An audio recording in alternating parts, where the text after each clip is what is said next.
Hi everyone. Today I want to talk about compliance, okay? Lung compliance, more specifically alveolar compliance, okay? I think when you hit this as a student in your first semester of school, it's confusing. And then we start throwing the terms increase and decrease compliance around, and it really doesn't make sense because when we use those terms increase and decrease in compliance, it's not intuitive. It almost seems backwards. So what I want to do today is to bring this down to something I know you already understand. If we can apply it to something you already know and make it make sense, then when we use the terminology, it's going to be better. And it's even going to be easier when we apply math to it. Okay, so I want to use a rubber band. Okay, well, okay, not really a rubber band. What I want to use is an exercise band because it's just a little more dramatic. So this exercise band is a medium exercise band. What it is going to represent is the wall of the alveoli, okay? And let's just say this is a normal alveolus. When we go to inflate an alveoli, let's talk about positive pressure. If somebody's on the vent and the vent goes to push a breath into a normal alveoli, it's going to have to apply a certain amount of pressure because those alveoli have elastic fibers in it. Just like this rubber band has a lot of elastic fibers to it, all right? So the vent has to apply pressure, okay? My hands are the pressure. The vent has to apply pressure to get the alveoli to expand, okay? So my hand is a ventilating pressure, and then the distance between my hands, the volume delivered. So look at the distance between my hand.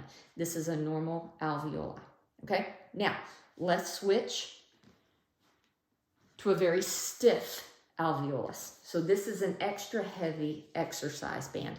It's got a lot more elastic fibers. And just think, if your alveoli or the walls of your alveoli have a lot more elastic fibers, like an ARDS, anything that affects the alveoli will do this. It's going to be harder to stretch. You know this exercise band, because it's stiffer and thicker, is going to be harder for me to stretch. Okay, so my hands are the ventilating pressures, and the distance between my hands is the volume. So if I apply the same pressure, do you see the distance between my hands? It hasn't moved very much because this exercise band does not want to open up. All right, so if I try to get the same amount of stretch, I have to apply a lot more pressure. And see, I'm going to start shaking in a minute.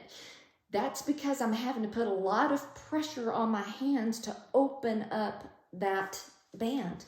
Just like the vent has to put a whole lot of pressure into an alveoli that is stiff to bring volume. Okay, so do you see how this band doesn't want to stretch?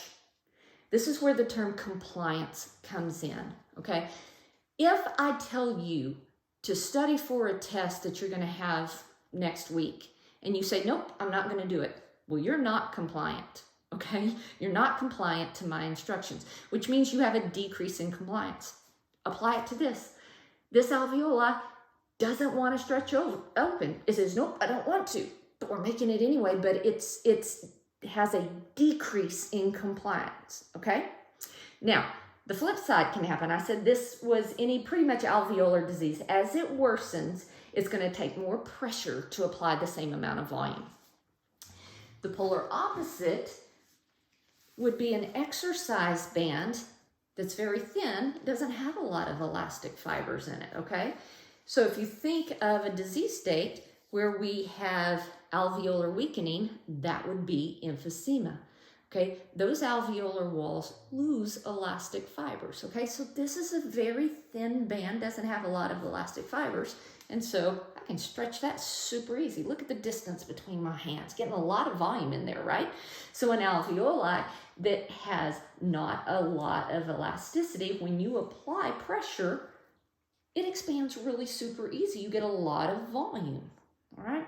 So this would be an increased compliance. If I tell you go study for a test next week and you say, hey, I'm on it, I'm studying 5 hours a day, you're super compliant, all right? You want to do it. This alveoli wants to expand. It has an increase in compliance. Okay, so those are just kind of the concepts that you already know. So a decrease in compliance means the lungs are super stiff. That's typically an alveolar restrictive disease problem. As the as the disease state worsens, the alveoli does not want to expand. It has a decrease in compliance. If we have a different disease state like emphysema where we lose elastic fibers, okay, the lungs are very compliant. They are very willing to open up. They're willing to expand. They have an increase in compliance. So I hope that terminology, just from the onset, a common sense approach, I hope that helps. See you soon.